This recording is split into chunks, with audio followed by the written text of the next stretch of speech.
오늘 같이 나눌 하나님의 말씀은 왕의 복음 제 21번째입니다. 네, 왕의 복음 제 21번째 지금 무엇이 간절하신가요? 지금 무엇이 간절하신가요? 라는 제목으로 같이 은혜를 같이 나누도록 하겠습니다. 왕의 복음 21번째 지금 무엇이 간절하신가요? 우리는 지난 주일 하나님의 비유 가르침에 연결되어져서 이어져서 한 현장 실습 교육과 같은 장면을 우리가 함께 목도했습니다. 그것이 다름 아닌 한밤중에 풍랑을 만나는 사건이었어요.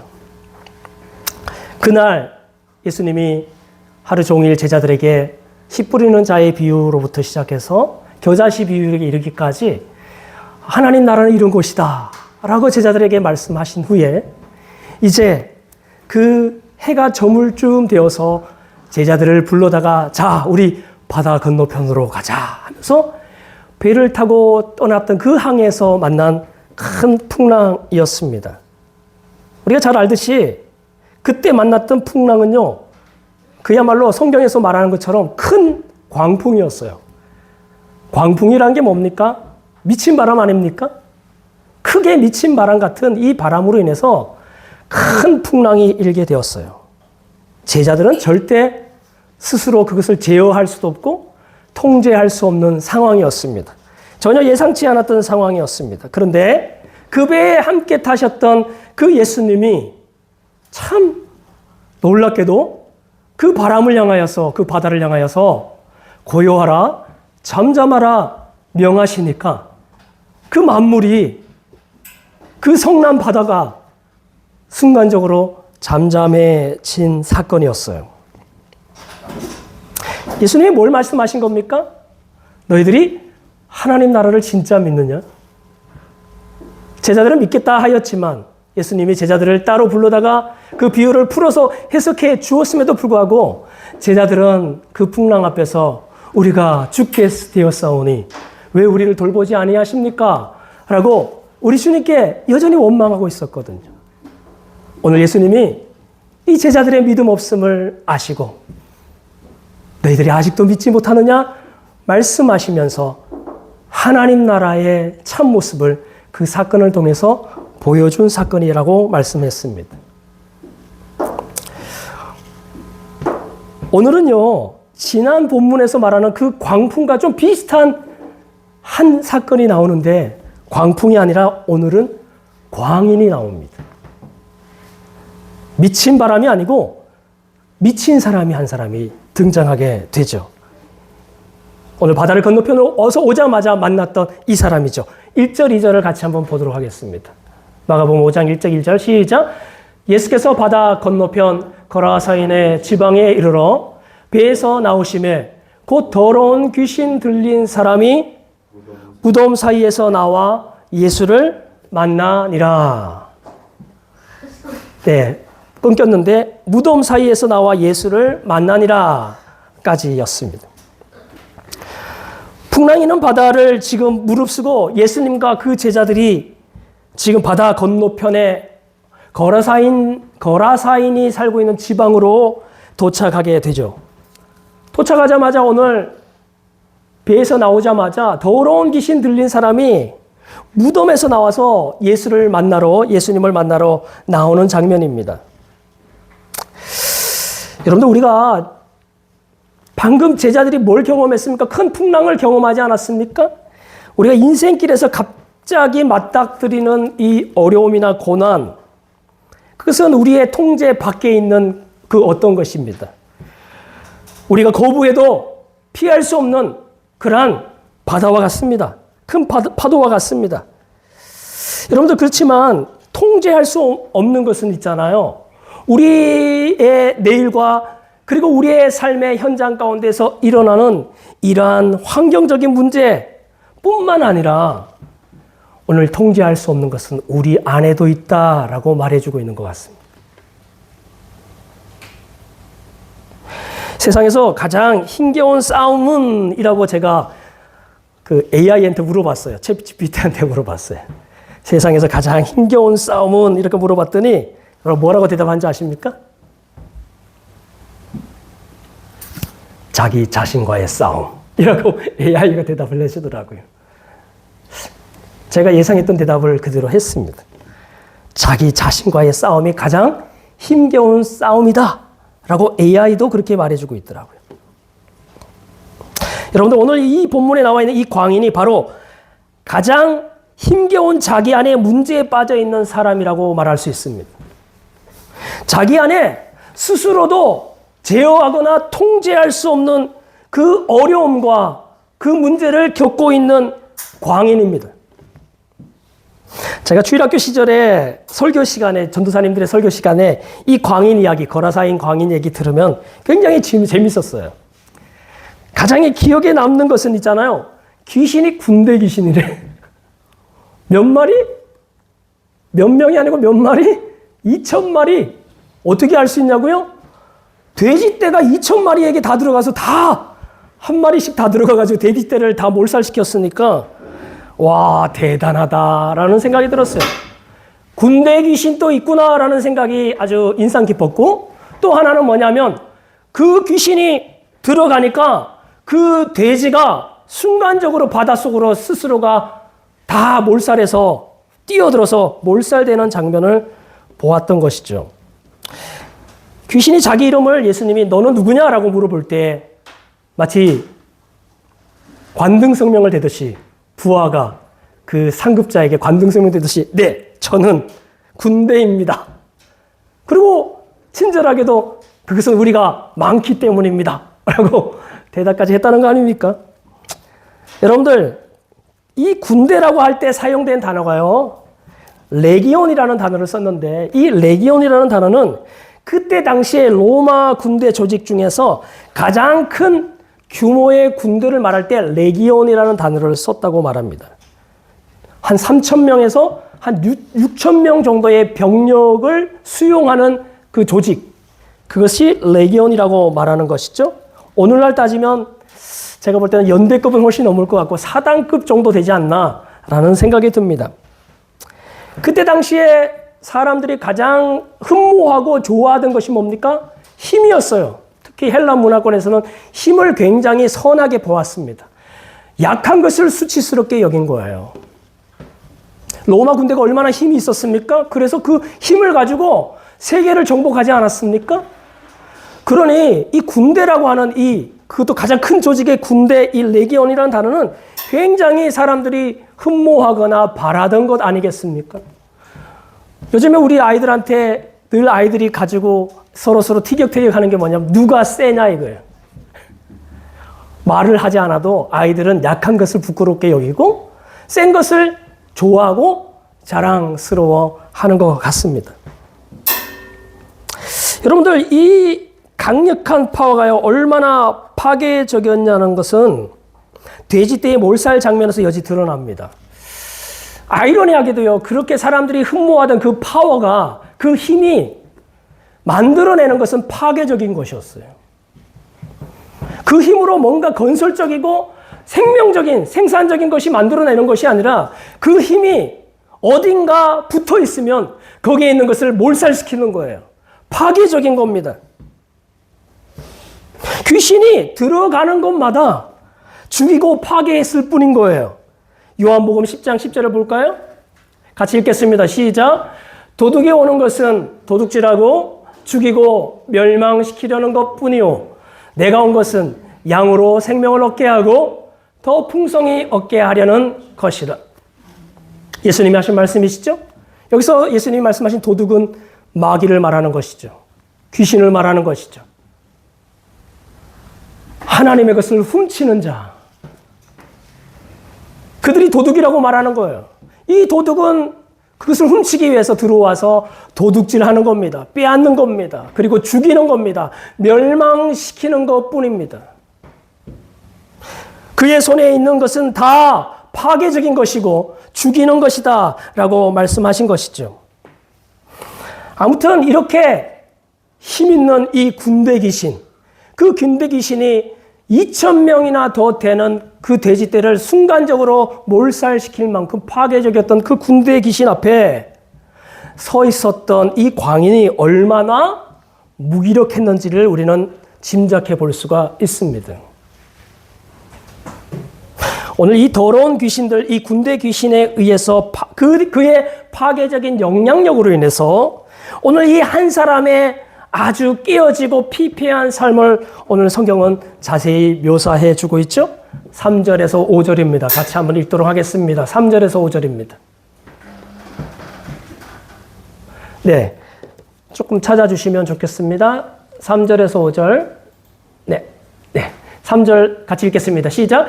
그 사람은 무덤 사이에 거처하는데 이제는 아무도 그를 쇠사슬로도 맬 수 없게 되었으니 이는 여러 번 고랑과 쇠사슬에 메었어도 쇠사슬을 끊고 고랑을 깨뜨렸음이로라. 그리하여 아무도 그를 제어할 힘이 없는지라. 밤낮 무덤 사이에서나 산에서나 늘 소리 지르며 돌로 자기의 몸을 해치고 있었더라. 이 광인의 일상의 삶을 오늘 보여주고 있죠. 뭡니까? 그야말로 그 안에 있는 군대 귀신으로 인해서요, 통제불능의 삶을 살아가고 있었어요. 그 귀신이 들어간 그 사람에게 나타나는 것은 힘이었습니다. 마치 군대 귀신이 파워를 가지고 있는 것처럼 이 사람에게는 굉장한 힘은 있었던 것 같습니다. 과연 그 귀신의 정체가 군대라고 할 만큼 사람들이 그의 손과 발에 고랑과 쇠사슬을 묶어 두었지만 맬 수가 없게 되었어요. 아무도 그를 묶어 둘 수가 없는 거예요. 왜냐하면 그 쇠사슬을, 그 고랑을 다 깨뜨려 버리기 때문에 그래요.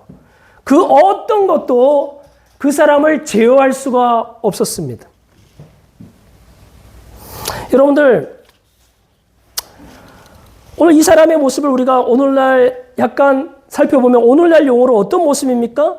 굉장히 폭행 문제에 노출되어 있는 사람 아닙니까? 조절이 안 되는 사람, 분노가 조절이 안 되는 사람, 자기의 주먹이 조절이 안 되는 사람, 그런 사람을 두고 우리가 말할 수 있겠습니다. 그 사람의 그 폭력성과 그 분노는 조절이 안 돼서 어떻게 합니까?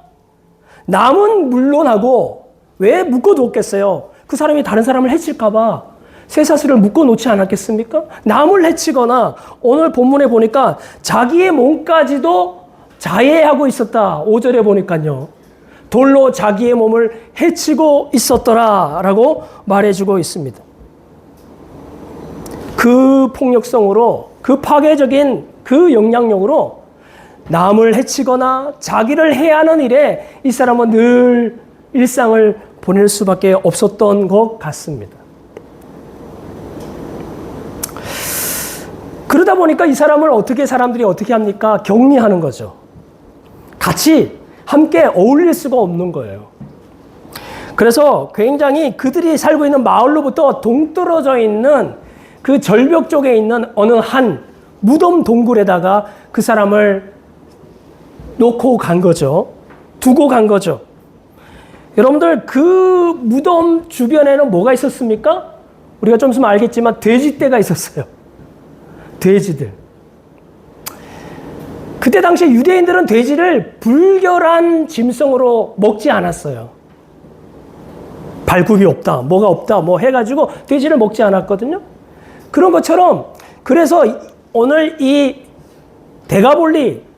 데카폴리스라고 하는 이 이방 마을에는 돼지를 키우고 있었나 봐요. 아무튼 그럼에도 불구하고 돼지떼가 어디에 주변에 있었습니까? 무덤 주변에 있었던 것을 보면 오늘 이 사람이 살고 있던 그 지경은요, 굉장히 부정하고 그리고 어둡고 그리고 단절된 장소였음은 분명합니다. 사람들이 그를 싫어했어요. 왜냐하면 날마다 소리를 지르니까, 그리고 그 사람이 자기를 막 해하거나 하고 남에게 위협을 주니까, 그러니까 사람들이 싫어했어요. 그런데 그 사람 또한 어떻겠습니까? 그 사람이 나중에 제어할 수가 없었어요. 제어할 수 없었으면 그 사람이 마을로 내려가야 되잖아요. 근데 제어할 수 없는데도 불구하고 그 사람은 여전히 그 무덤가에서 살고 있었던 걸 보면 그 사람 역시도 마을에 내려가고 싶지 않은 거예요. 사람들과 어울리기 싫은 거예요. 이걸 요즘 말로 뭐라고 말합니까? 대인 기피증이라고 말하지 않습니까? 사람을 만나기 싫은 거예요. 피하고 싶은 거예요. 숨고 싶은 거예요. 여러분들, 요즘에 사회를 보면요. 제가 아파트에 살고 있지만 아파트 바로 앞집이 불과 2m에서 3m 바로 앞에 있잖아요. 그죠? 그런데 아파트에 살고, 그리고 아래 위에 사람들이 살고, 그리고 한 칸에 거의 한 20세대, 30세대가 같이 살고 있으면서도 서로 인사하면서 아는 척 하는 사람은 거의 없다는 게 요즘 현실입니다. 철문 하나 사이가 닫히면 우리의 모든 그 사람에 대한 관심과 마음의 문도 아주 담벼락처럼 높이 세워지는 시대, 대인기피증, 사람들과 서로 격리되어서 살아가는 세상, 그런 세상이 아닌가라는 생각이 들어요. 오늘 복음서에서는요, 예수님이 주로 하신 게 뭡니까? 병을 고치시는 일이고 귀신을 쫓아내시는 일이에요. 그렇지만 그때 당시에는 심리학에 대한 학문에 대한 연구가 없었다 보니까 이게 귀신 들림인지 이게 심리적인 질환인지를 구분해내고 있지는 않아요. 그렇다면 우리가 어떻게 보는 게 맞겠습니까? 네, 귀신 들림과 이 심리적 질환을 오늘 귀신 쫓으면서 같이 묶어서 같이 볼 수도 있지 않을까라는 생각이 들었습니다. 이처럼 이 사람은 귀신 들림과 그 귀신의 영향력으로 인해서 그의 온통 모든 관계가 그리고 자기에 대한 인식이 다 깨어져 버린 삶을 살아가고 있는데 그것을 스스로가 제어할 수가 없어요. 왜냐하면 그 힘이 엄청나기 때문에 그렇습니다. 이렇게 하면 안 되겠지. 내가 제대로 이제 앞으로 좀 살아봐야 되겠다. 이렇게 하는데도 분노가 조절이 안 되고 대인기피증이 호전이 안 되는 상태에서 여전히 그렇게 낙심하면서 절망적으로 고독에 빠져서 살아가는 사람들, 이런 사람들이라고 볼 수 있겠습니다. 그런데 오늘 성경은 있잖아요. 그 사람의 어떤 피상적인 그의 일상의 삶의 문제에서 멈추지 않고 이 광인이 가지고 있던 보다 내면적이고 보다 근본적인 문제에 우리의 시선을 이끌어가고 있다는 것을 우리가 기억해 볼 필요 있습니다. 7절 한번 같이 읽어볼까요? 시작. 큰 소리로 부르짖어 이르되 지극히 높으신 하나님의 아들 예수여, 나와 당신이 무슨 상관이 있나이까? 원하건대 하나님 앞에 맹세하고 나를 괴롭히지 마옵소서 하니. 네, 오늘 본문이 자꾸 중간에 끊겨서 죄송합니다만, 자, 그렇습니다. 여기 뭐라고 말합니까? 나와 당신이 무슨 상관이 있나이까? 무슨 상관이 있나이까? 라고 말하는 것이죠. 지금 이 귀신이 주님 앞에 나오라 할 때 이렇게 말하는 겁니다. 나와 무슨 상관이 있나이까? 이 말을 우리가 조금 더 이해하기 쉽게 풀어보면 내가 혼자 있게 내게서 떠나시오 라는 말과 같습니다. 나를 떠나소서라고 지금 간청하는 거예요. 제발 나를 떠나시고 하나님 앞에 맹세하기를 나를 더 이상 괴롭히지 않겠다고 맹세해 주십시오라고 간청하고 있습니다.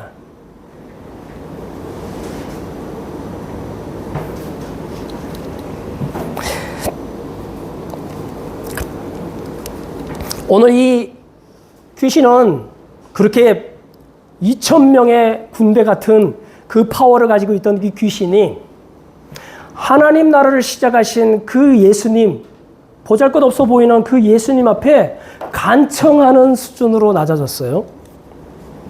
여러분들, 하나님의 나라는 우리의 눈에 보이기에는, 세상적으로 보기에는 그렇게 미약해 보이지만 하나님 나라는 그렇게 미약하지 않습니다. 예수 그리스도께서 시작하신 그 하나님 나라는 영적인 눈으로 볼 때는 굉장한 파워를 가지고 있다는 것을 기억하시기를 바랍니다. 예수님 앞에서 자기의 정체를 드러내기도 합니다. 어떻게 드러냅니까? 저는 군대입니다. 라고 말하는 거예요. 물어보지도 않았는데. 제가 아까 잠깐 얘기했잖아요. 제가 군대 갔을 때 훈련을 하는데 이게 아주 불시작전 훈련이었어요. 갑자기 아마 저 국방부에서 뭔가 명령이 떨어져서 일어난 계획 없는 갑작스러운 훈련이었습니다. 그 훈련을 막 하고 있는데 제가 그때 2등병이었거든요. 근데 막 내무반에 뭘 안 가져와가지고 부대 진지로 갔다가 혼자서 내려가는데 막 달려가는데 뭔가 번쩍 하는데 딱 보니까 제 눈앞에 투스타 사단장이 눈앞에 딱 있는 거예요. 제가 어떻게 합니까? 모르는 척하고 지나갈 수가 없잖아요. 이병 초퇴열 이렇게 제가 관등서명을 댔습니다. 네, 그렇습니다. 지금 예수님 앞에 이 기세등등했던 이 군대 귀신도 자기의 정체를 드러내지 않을 수가 없었어요. 그래서 예수님이 오시는 것을 알고는 예수님이 자기를 불러내시겠다고 이미 원거리에서 축사 기도를 하셨는지는 모르겠지만 해안에 도착하자마자 오늘 이 광인이 예수님 앞에 달려온 거 아니겠습니까?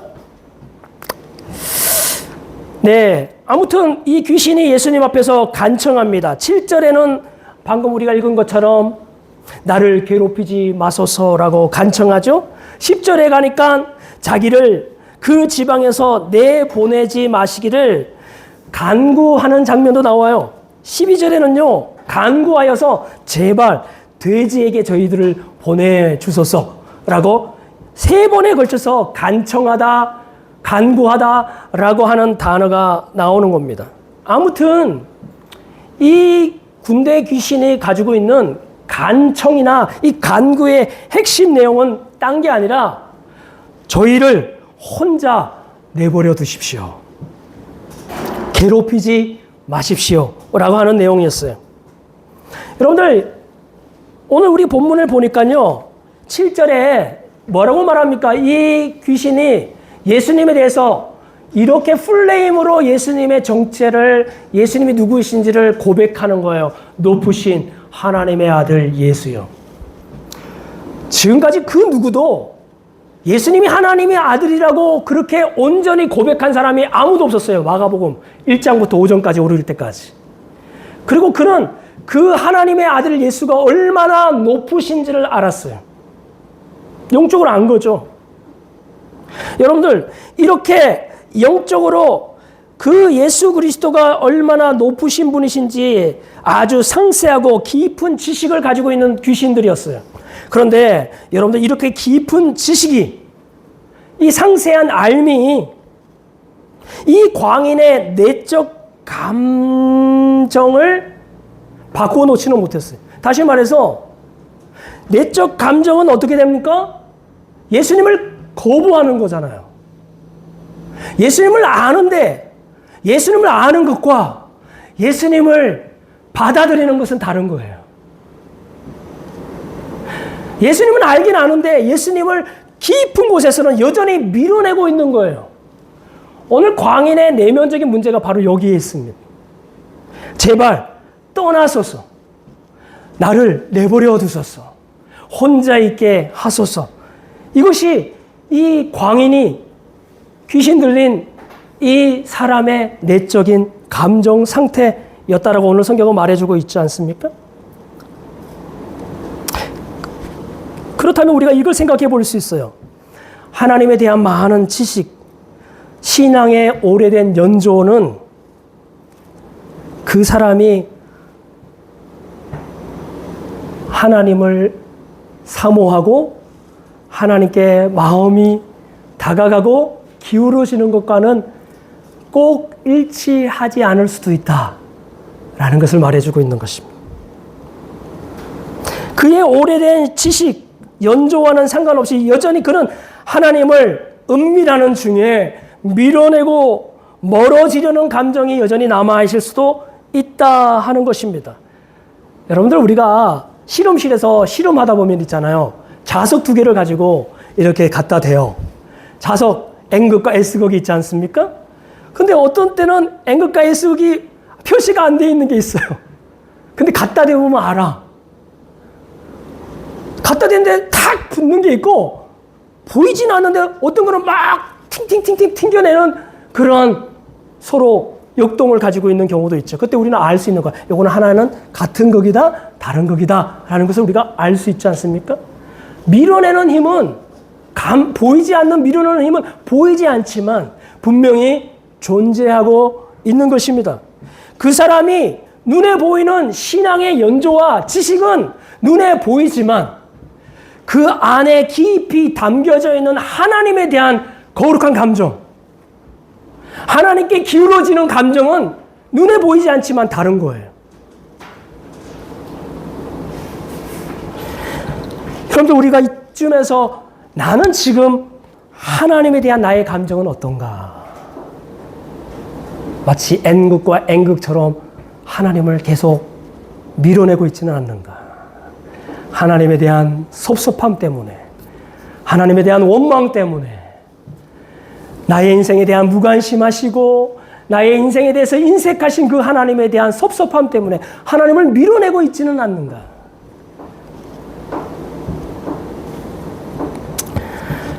오늘 귀신들이야 하나님을 거부하고 밀어내는 것은 당연하다고 우리가 생각되지 않습니까? 귀신이니까. 영적인 문제니까. 그런데 있잖아요. 이 사단의 영향력 아래 자기 스스로를 통제할 수 없는 인생도 이 사단의 영향력 아래 있으면 하나님을 밀어낸다 하는 말입니다. 오늘 이 군대 귀신에 들린 그 광인, 이 광인이 그런 건지 그 안에 사단이 그런 건지 우리가 구분해낼 수 없을 정도로 우리 안에 하나님께 대하여서 밀어내는 마음, 나를 좀 내버려 두십시오. 나를 더 이상 괴롭히지 마십시오. 라고 하는 마음이 있을 수 있어요. 오늘 바울은 에베소에서 이렇게 말합니다. 이 모든 우리가 이 땅을 살아가는 동안 살아가는 모든 문제들, 시름, 심리적인 문제, 영적인 문제 모든 것까지도 다 악의 영들과의 씨름이다, 상대함이다 라고 말하고 있지 않습니까? 에베소서 6장 12절입니다. 같이 읽겠습니다. 시작. 우리의 씨름은 혈과 육을 상대하는 것이 아니요 통치자들과 권세들과 이 어둠의 세상 주관자들과 하늘에 있는 악의 영들을 상대함이라. 눈에 보이기는 혈과 육을 상대하는 씨름 같아 보여도 사실은 하늘에 있는 악한 영들과의 상대하는 씨름이라고 오늘 바울은 그렇게 우리 가운데 명백하게 밝히고 있지 않습니까? 여러분들 오늘 성경에서요, 그런 의미에서 이 사단의 영향력 아래에 있던 사람, 바로 이 광인 외에도 사단의 영향력 안에서 비슷하게 하나님을 밀어내고 나를 떠나라고 라고 말하는 사람들이 또 일단의 무리들이 오늘 성경에 나오죠. 오늘 16절 17절을 같이 보겠습니다. 16절 17절 시작.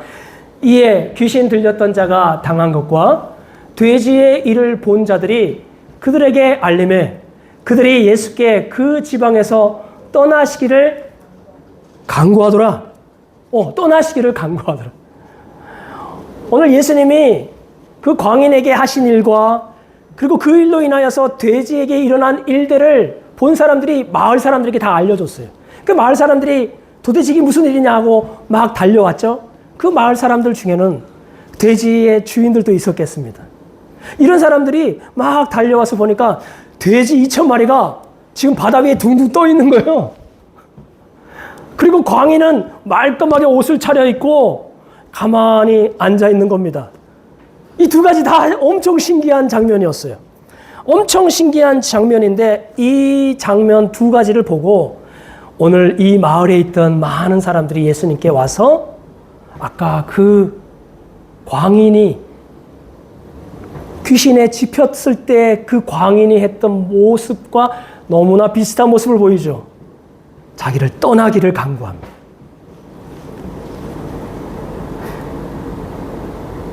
이유는 명백하죠. 무슨 이유일까요? 맞습니다. 재산 문제예요. 돈 문제였어요. 뭐야?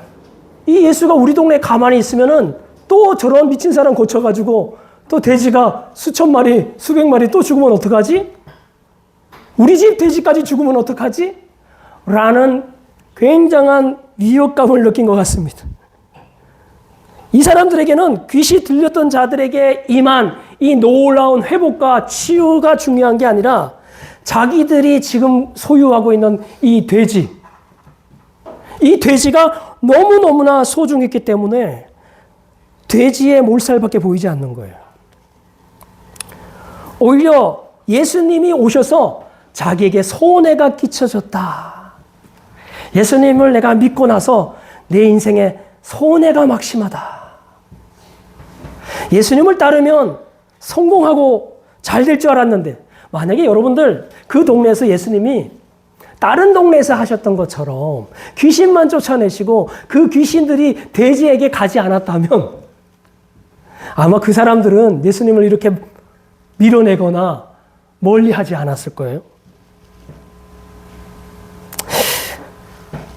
여러분들 많은 사람들이 있잖아요. 이렇게 하나님을 오해할 때가 많습니다. 하나님을 믿는다고 하면서도 그들의 하나님 나라를 바라보는 관점이 뭡니까? 성공주의적 관점을 가지고 있어요. 하나님 나라가 우리 가운데 임하면 뭐가 임한다는 거예요? 성공이 임한다라고 말하는 겁니다. 만약에 그러한 성공주의적 관점으로 주님이 시작하신 그 하나님 나라를 보기 시작하면요, 이 사람은 오늘 이 마을 사람들처럼 금방 실족하고 말아가. 뭐지? 그 하나님 나라가 우리 가운데 임하고 주님이 우리의 왕이시면 우리 가운데에 성공이 일어나야 되는데 아니 이거 뭐야, 실패가 일어나잖아? 손해가 일어나잖아? 라고 하는 마음 때문에 금방 실족하고 그 예수님으로 인해서 시험 들고 마는 겁니다. 여러분들, 하나님의 나라는, 이 하나님의 나라의 목표가 뭡니까? 이 하나님 나라의 성공은요, 한 영혼에 있어요.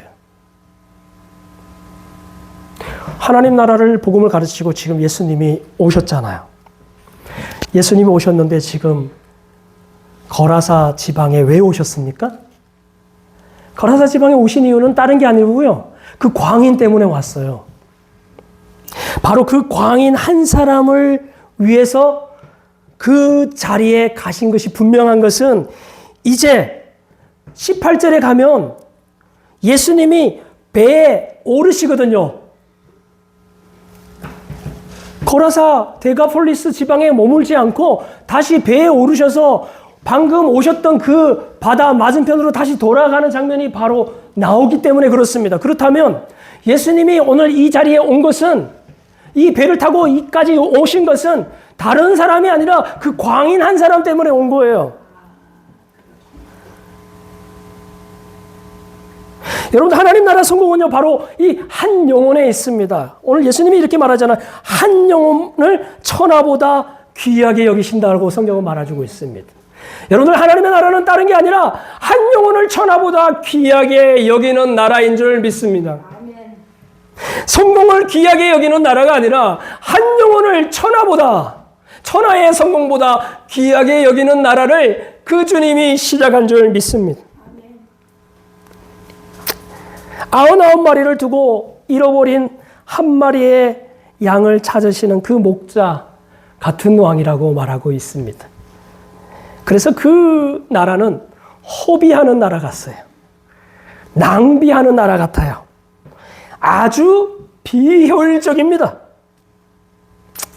여러분들, 저는 이제 목회를 하고 있지만, 목회를 있잖아요, 너무도 성공주의 관점으로, 그리고 효율적인 관점으로 목회를 지금까지 하고 있지 않았는가라는 생각을 해보게 됩니다.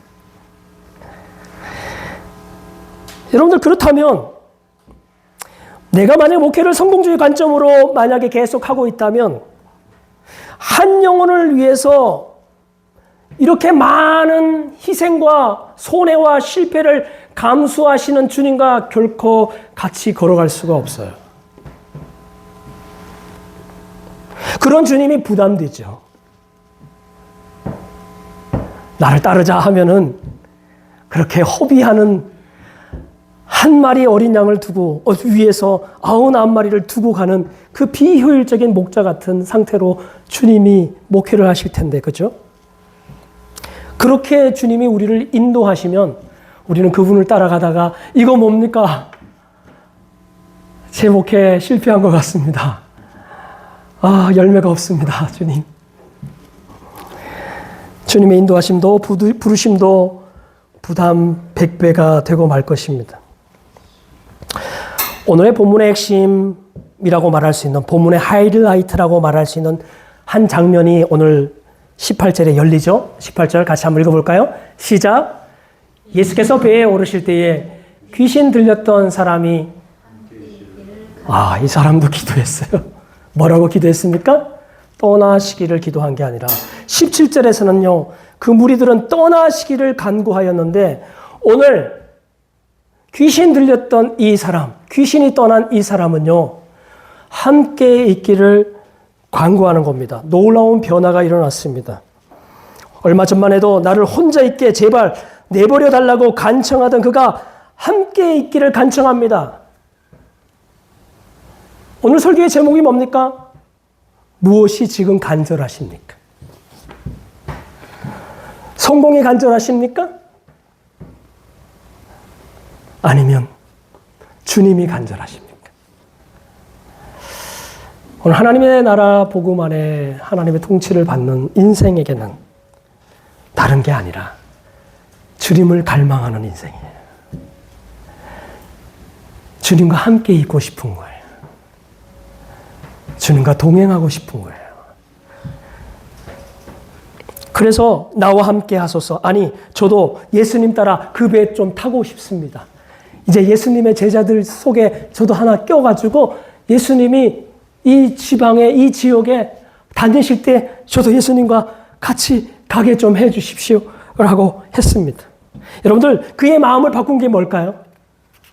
무엇이 그가 제발 혼자 있게 해달라고 나를 괴롭히지 말라고 했던 그 마음이 예수님과 함께 있기를 간절하게 바라고 기도하고 간구하는 마음으로 바꾼 것입니까? 19절입니다. 같이 읽겠습니다. 19절. 시작. 허락하지 아니하시고 그에게 이르시되 집으로 돌아가 주께서 내게 어떻게 큰 일을 행하사 너를 불쌍히 여기신 것을 내 가족에게 알리라 하시니. 19절. 여러분들, 이 사람은요, 딴 게 아닙니다. 몸소 자기에게 예수님이 얼마나 큰 일을 행하셨는지를 몸소 체험한 사람이었어요. 예수님 또 그렇게 말합니다. 너 집으로 돌아가서 주께서 너에게 어떻게 큰 일을 행하시고 너를 불쌍히 여기신 것을, 그것을 전하면 돼. 라고 말씀하시는 겁니다. 여러분들, 예수님이 그 광인에게 행하신 일이 뭡니까? 찾아오신 거 아닙니까? 지극히 개인적으로, 개별적으로 찾아오신 거 아닙니까? 예수님이 거라사 지방에 볼 일이 있어서 갔다가 오신 김에 광인한테 잠깐 들리신 겁니까? 복음이라는 게 그것입니까? 예수님이 십자가를 지실 때 그래 너도 좀 들어와 하고 우리를 그 십자가의 은혜 가운데 하나 딱 껴준 겁니까? 그렇게 생각할 수가 있어요. 나만 구원받나? 저도 다 예수님 때문에 구원받고 저도 다 구원받는데 뭐 예수님이 꼭 나를 위해서 오신 거야? 그냥 나를 그 겸에 하나 껴주신 거 아닌가? 라는 생각을 할 수가 있습니다. 그러나 오늘 성경은 분명히 말하고 있어요. 거라사 지방을 가신 목적은 바로 그 목적 하나밖에 없었어요. 여러분들, 그 바다를 건너가시기 위해서 여러분들 가실 때에 예수님이 바로 그 목적으로 가신 거예요. 우리가 받는 복음은요, 우리가 만나는 주님은요, 바로 그런 분입니다. 우리를 세밀하게 하시고, 우리가 창세 전에, 우리가 태어나기도 전에 우리를 미리 아시고, 우리를 이 땅 가운데 보내주시고, 죄인으로 태어난 우리를 구원하시려고 당신이 이 땅에 오시고, 저는 그런 생각을 해봤어요. 예수님이요, 나를 위해서 태어나셨다 말고 위해서. 예수님이 나를 위해서 33년을 사셨다. 예수님이 이 땅 가운데 오셔가지고 세례도 받으시고 그리고 광야에서 40일 동안 금식도 나 때문에 하셨다. 시험에 이기시기 위해서. 예수님이 나 때문에 제자들로부터 다 배신을 당하는 그 고통을 당하셨다. 예수님이 나 때문에 새벽에 일어나셔서 기도하셨다.